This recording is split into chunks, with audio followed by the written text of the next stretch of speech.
प्रयागराज में महाकुंभ के दौरान सुबह का समय था और डीएम साहिबा यानी कि जिला अधिकारी खुद मैदान में थी। उनका नाम सीमा अंसारी था। अपने काम के प्रति ईमानदारी और सख्ती के लिए वह जानी जाती थी। इस बार प्रशासन ने कुंभ में सुरक्षा और व्यवस्था के कड़े इंतजाम किए थे।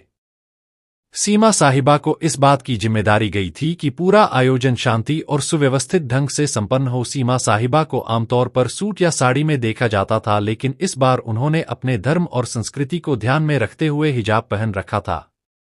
वैसे तो वह इसे निजी समारोह में पहनती थी, लेकिन आज का दिन खास था। वह गंगा घाट पर निरी के लिए आई थी और हिजाब के साथ हल्के रंग का कुर्ता पहना हुआ था। घाट पर तैनात पुलिस वाले हर व्यक्ति की गतिविधियों पर नजर रख रहे थे। विशेष रूप से संदिग्ध व्यक्तियों की जांच हो रही थी। सीमा साहिबा भीड़ में चुपचाप निरीक्षण कर रही थी। उन्होंने अपनी गाड़ी और सुरक्षा दल को घाट के बाहर छोड़ दिया था ताकि वह आम लोगों के बीच जाकर माहौल का जायजा ले सके। जैसे ही वह घाट की ओर बढ़ी, कुछ पुलिसकर्मियों की नजर उन पर पड़ी। एक कांस्टेबल ने अपने सीनियर से कहा, सर वह महिला संदिग्ध लग रही है, देखो वह अकेली घूम रही है और उसके कपड़े भी थोड़े अलग लग रहे हैं।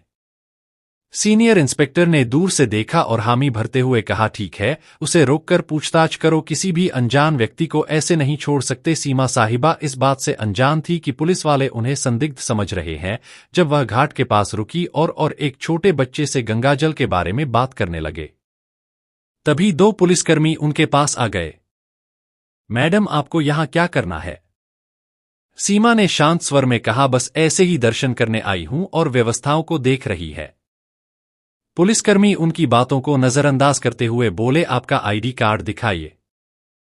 सीमा ने मुस्कुराते हुए जवाब दिया, आईडी कार्ड तो मेरे पास है, लेकिन आप यह क्यों पूछ रहे हैं? यह सुनकर पुलिसकर्मी थोड़ा सख्त हो गए। आप आईडी नहीं दिखाएंगे तो हमें आपसे पूछताछ करनी पड़ेगी। अकेले क्या घूम रही? सीमा को समझ नहीं आया कि बात किशोर जा रही है। तभी सीनियर इंस्पेक्टर भी आ गए और बोले, आपके पास कौन सा सामान है? कृपया अपना बैग खोली है। सीमा साहिबा ने स्थिति को समझने की कोशिश की। उन्होंने सोचा कि अगर अभी वह अपनी पहचान बताएंगे तो यह लोग शर्मिंदा हो सकते हैं, इसीलिए उन्होंने पहले पुलिस योग की गंभीरता को परखने का मन बनाया। उन्होंने शांति से कहा, आप जो चाहे पूछ सकते हैं, मैं यहां किसी गलत इरादे से नहीं आई है। पुलिसकर्मी कमी पूरी तरह से शक के घेरे में आ गए। उन्होंने सीमा का बैग ले लिया और जांच शुरू कर दी। इसी दौरान एक अन्य पुलिसकर्मी ने कहा, इन्हें थाने ले चलते हैं, वहां पूरी पूछताछ करेंगे। घाट पर खड़े लोग इस नजारे को देखने लगे। किसी ने कहा, लगता है कोई संदिग्ध है, देखो पुलिस वाले कितने गंभीर हैं। सीमा साहिबा अब तक शांत थी। उन्होंने तय किया कि वह अब भी अपनी पहचान नहीं बताकर स्थिति को और आगे बढ़ने देंगे। सीमा को थाने ले जाया गया। वहां इंस्पेक्टर ने उनसे सवाल जवाब शुरू कर दिए, आप कहां से आई है? यहां क्यों आई है? आपका नाम क्या है? सीमा ने मुस्कुराते हुए कहा, क्या मैं अपना नाम बाद में बता सकती हूं? पहले आप अपने सवाल खत्म कर लीजिए। इंस्पेक्टर को यह बात नागवार गुजरी। उसने सख्त लहजे में कहा, आपकी ये हरकतें और चुप्पी हमें मजबूर कर रही है कि आपको को हिरासत में लिया जाए। अब तक सीमा ने चुपचाप सब कुछ सुना, लेकिन वह जानती थी कि इस कहानी का अंत उन्हें ही लिखना होगा। उनके चेहरे पर कोई घबराहट नहीं थी, बल्कि एक अलग ही आत्मविश्वास झलक रहा था। थाने में माहौल गर्म हो चुका था। सीमा साहिबा को अब भी पुलिसकर्मियों ने संदिग्ध मान रखा था। सीनियर इंस्पेक्टर ने बाकायदा उन्हें एक कुर्सी पर बिठाया और आसपास के पुलिसकर्मियों को निर्देश दिया, इनसे सख्ती से पूछताछ करो, जब तक पूरी जानकारी ना मिले इन्हें यहां से जाने मत देना। सीमा साहिबा को यह सब थोड़ा मजेदार लग रहा था। वह सोच रही थी कि पुलिस का यह कड़ा रवैया उनकी व्यवस्था का ही हिस्सा है और यह देखना उनके लिए किसी अनुभव से कम नहीं था। हालांकि यह बात भी समझ में आ रही थी कि अब समय आ गया है कि वह अपनी असली पहचान जाहिर करें। इंस्पेक्टर ने एक और सवाल किया, आपके पास महाकुंभ में घूमने की अनुमति है या नहीं? सीमा ने हल्की मुस्कान के साथ जवाब दिया, मैंने अनुमति ली है, लेकिन शायद आप मुझे पहचान नहीं पा रहे हैं। इंस्पेक्टर का गुस्सा बढ़ता जा रहा था। पहचान हमें आपकी पहचान से मतलब नहीं है, सीधे सीधे अपनी आईडी दिखाओ और यह का गोलमोल जवाब देना बंद करो। सीमा आप भी अपनी जगह पर शांति से बैठी थी तभी उन्होंने अपने बैग से पानी की बोतल निकाली और पूछा, क्या यहाँ पानी मिलेगा या खुद पीने के लिए लाना होगा। यह सुनकर एक कांस्टेबल झुंझला गया, मैडम यह कोई पिकनिक स्पॉट नहीं है, आप जवाब दें वरना यह नमी हम और नहीं दिखाएंगे। सीमा साहिबा ने आखिरकार कहा, अच्छा चलिए आपको अपनी पहचान बताती हूं, लेकिन इसके बाद आप अपनी टीम को बताना कि पहले किसी के साथ ऐसा व्यवहार न करें। यह सुनते ही इंस्पेक्टर को थोड़ा झटका लगा। उसने सीधा सवाल किया, कौन हो तुम और किस अधिकार से हमें दिखाने की बात कर रही हो। सीमा ने अपने बैग से अपना आईडी कार्ड निकाला और मेज पर रख दिया। उस कार्ड पर साफ लिखा था, मां अंसारी, जिला अधिकारी हरिद्वार। इंस्पेक्टर का चेहरा सफेद पड़ गया। वहां मौजूद अन्य पुलिसकर्मी भी एकदम चुप हो गए। कांस्टेबल जो अभी तक सबसे ज्यादा बोल रहा था धीरे धीरे पीछे खिसक गया। इंस्पेक्टर ने कार्ड उठाकर देखा और उसे बार बार पलटा। आप डीएम साहिबा हैं? सीमा ने शांतिपूर्वक कहा, जी हां।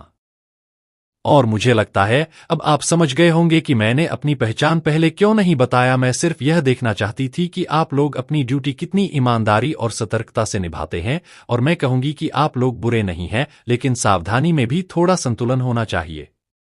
इंस्पेक्टर ने तुरंत खड़े होकर माफी मांगते हुए कहा, मैडम हमें बिल्कुल अंदाजा नहीं था कि आप ही हमारी डीएम साहिबा है। आपकी वेशभूषा और अकेले घूमने का तरीका थोड़ा असामान्य लगा, इसलिए हमने आपको रोका, लेकिन हमारा मकसद केवल सुरक्षा था। सीमा ने जवाब दिया, मुझे पता है आप सभी अपनी ड्यूटी कर रहे थे और मैं खुश हूं कि आप चौंक हैं, लेकिन ध्यान रखें कि अगर कोई महिला या आम नागरिक आए तो उनकी बातों को भी ध्यान से सुनें। हिजाब या किसी के कपड़ों के आधार पर अंदाजा लगाना हमेशा सही नहीं होता। इंस्पेक्टर ने तुरंत थाने के स्टाफ को निर्देश दिया, साहिबा के लिए चाय पानी लाओ और तुरंत उनकी गाड़ी मंगवा। सीमा ने मुस्कुराते हुए कहा, नहीं, इसकी जरूरत नहीं, मैं तो यह देखने आई थी कि हमारा प्रशासन कैसे काम कर रहा है और मुझे खुशी है कि आप लोग काम कर रहे हैं, लेकिन याद रखें हर बार शक की बिना पर किसी को आतंकवादी या अपराधी मान लेना उचित नहीं। यह बात सुनकर इंस्पेक्टर ने सिर झुका लिया। आपकी बात सही है मैडम, हमें इस पर काम करना होगा। सीमा ने हंसते हुए कहा, काम तो ठीक है, लेकिन अब मुझे मेरे काम पर वापस जाने दीजिए और अगली बार किसी से बात करने से पहले उसकी बात को ध्यान से सुनने की आदत डालिए। थाने से बाहर आते समय कुछ पुलिसकर्मी और कर्मचारी उनके साथ घाट तक गए। वहां मौजूद लोग अब भी उन्हें देख रहे। कुछ लोग कानाफूसी कर रहे थे कि यह वही महिला है जिसे पुलिस ने पकड़ा था। सीमा ने गाड़ी में बैठने से पहले पलट कर देखा और पुलिसकर्मियों से कहा, आप लोग अच्छा काम कर रहे हैं, लेकिन एक जिम्मेदार नागरिक से बात कर अपनी मानवता को भी बनाए रखें और अगर आप मुझसे सहमत हैं तो यह संदेश अपनी टीम तक पहुंचाया। इंस्पेक्टर ने सिर झुकाकर हामी भरी। जरूर मैडम, यह हमारी तरफ से एक सीख रही। थाने की घटना के बाद सीमा साहिबा घाट पर वापस लौट आई। अब तक पुलिसकर्मियों और वहां मौजूद कर्मचारियों के चेहरे पर न केवल शर्मिंदगी बल्कि उनके लिए गहरी इज्जत भी साफ झलक रही थी। हालांकि सीमा ने इस घटना को ज्यादा तूल नहीं दिया और अपने काम पर ध्यान केंद्रित किया। घाट पर लोग अब भी उन्हें देख रहे थे। कुछ ने पहचान लिया था कि वे डीएम साहिबा हैं, तो कुछ भी यह सोच रहे थे कि यह महिला कौन थी जिसे पुलिस ने पकड़ा था। सीमा ने भीड़ की परवाह किए बिना घाट पर मौजूद व्यवस्थाओं का जायजा ले शुरू कर दिया। दोपहर तक यह घटना पूरे पुलिस महकमे में फैल चुकी थी, लेकिन ईएसपी तक बात पहुंची और उन्होंने तुरंत थाने के इंस्पेक्टर को फोन किया। इंस्पेक्टर साहब, ये क्या सुन रहा हूं, आप लोग डीएम मैडम को संदिग्ध समझकर पकड़ लाए। इंस्पेक्टर ने हिचक चाहते हुए जवाब दिया, सर गलती हो गई, उनकी वेशभूषा और व्यवहार की वजह से शक हुआ, लेकिन मैडम ने हमें समझाया और हमें अपनी गलती का एहसास कराया। एसपी ने कड़े लहजे में कहा, सावधान, ठीक है, लेकिन अगली बार ऐसा कुछ हुआ तो इसका अंजाम भुगतने के लिए तैयार रहना। आप तुरंत अपने स्टाफ को इस मामले पर संवेदनशीलता से काम करने की ट्रेनिंग दो। इंस्पेक्टर ने हामी भरी और ठान लिया कि आपसे वह और उनकी टीम हर दिन को इंसानियत के साथ ट्रीट करेंगे। इस घटना के कुछ दिनों बाद सीमा शाही ईवा ने प्रशासनिक कर्मचारियों और पुलिस बल के लिए एक छोटी बैठक बुलाई। इसमें उन्होंने सीधे शब्दों में कहा, मुझे आप सब पर गर्व है कि आप लोग कुंभ जैसे बड़े आयोजन को संभाल रहे हैं, लेकिन मैं आपसे एक बात कहना चाहती हूं, कानून के पालन के साथ साथ हमें अपनी मानवता भी बनाए रखनी होगी। हर व्यक्ति पर शक करना जरूरी नहीं है। जो लोग अलग दिखते हैं वे गलत नहीं होते, उनका सम्मान करें।